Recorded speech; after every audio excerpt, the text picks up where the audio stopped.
All right, guys. So here's a question. You've got an unsaved friend.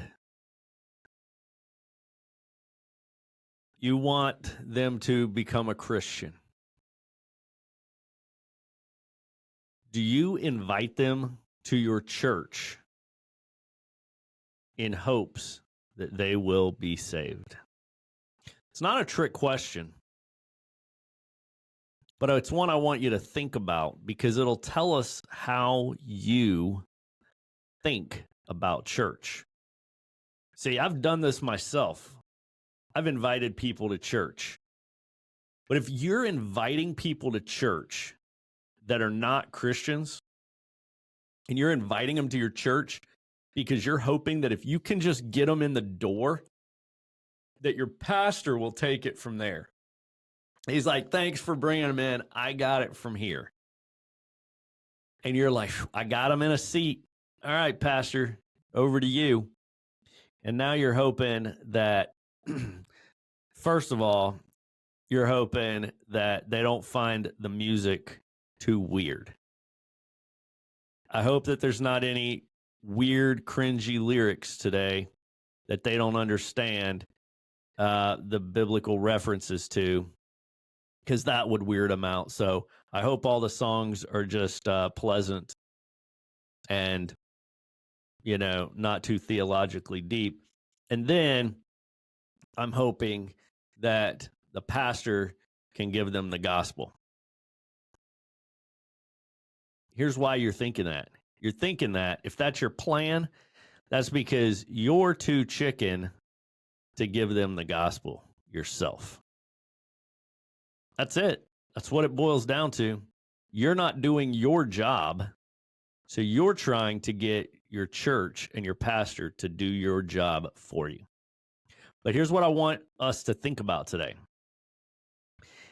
If that were the plan, if the plan were for the church to be the place where unsaved people come to become Christians, well, then let me ask you this.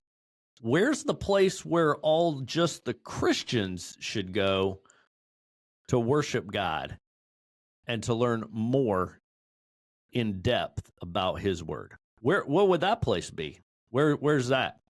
If we've given the church over to the unsaved people, where we're hoping to bring in as many unsaved people as we can in hopes that they become Christians, okay, if that's the plan for church, then where do the Christians go? Where do we go to worship our God deeply with the lyrics that are deep and are biblical references, and to learn more about his word in depth, to study the letters of Paul, to study the life of Christ and his example, to study the theology written from Paul to Timothy? Where do we go to learn this? Where do we go to be trained how to give the gospel, how to answer questions, how to articulate what we believe? Where do the Christians go for this learning? You see, what I'm referring to here is what's called the seeker church model. And several years back, churches decided that they needed to be less churchy so that they could invite more people in. This is like thinking that a medical school should focus less on teaching medicine so that it can attract more people in. Well, okay, yeah, you'll attract more people in if you tone down all that medical jargon and start just playing, games and enjoying fun music and snacks together. You'll get more people in your medical school that way. But are you going to be producing better doctors? Or what about a military that decides to tone it down on all of that stressful, hardcore training that they put people through?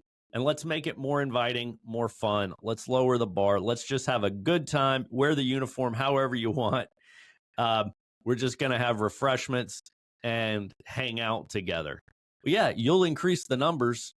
You'll get a bigger military. But how are you going to do when it comes time for war? Well, this is unfortunately what many churches around the country have done is they've become a place where their goal is to get more people in. Well, they've succeeded. They've got more people in, but are they producing soldiers for Christ who can engage this culture in spiritual warfare? Are we training our Christians? Are we worshiping God deeply, or are we feeling an emotional high? Are we worshiping ourselves as we sing? Are we just attending a concert? Now, not all churches are like this. I'm not saying they all are, but many of the large seeker churches in our country have literally surrendered the mission of reaching Christians and training them and building them up and maturing them spiritually, equipping them for spiritual warfare and worship. And instead, they've changed to just reach the unsaved, which really, that's not the job of the church. That's our job. It's our job to reach the unsaved. See, if you've got an unsaved coworker or relative, it's your job to give them the gospel.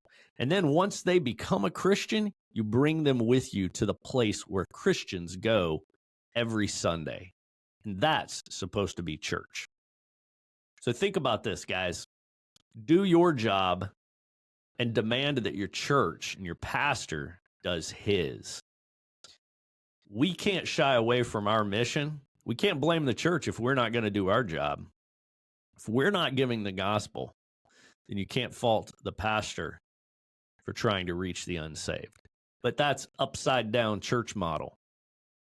Because like I said at the beginning, if that were the model, then where would the Christians be going? See, the word church comes from the Greek word ekklesia, which just means gathering of people. This was the gathering. This is where the Christians gathered. Every Sunday, the Christians around the world gather together to worship God, to read his word. And we should be going out there doing the witnessing, doing the harvesting, and then bringing them in with us. Go into your community. Start a neighborhood group. Give the gospel there. Work on the people who live around you. That's what we as Christians are supposed to do. We're supposed to be giving the gospel to our family, and then to our neighborhood, and then to our community. It's supposed to go out from where we live. And the church is supposed to be the gathering of the Christians weekly. Keep this in mind, guys. Be bold. Share your faith. And if you need help training, join Carry the Fire, where we will train you how to give the gospel and how to answer tough questions about what you believe and why, so that you will be a better ambassador for Christ.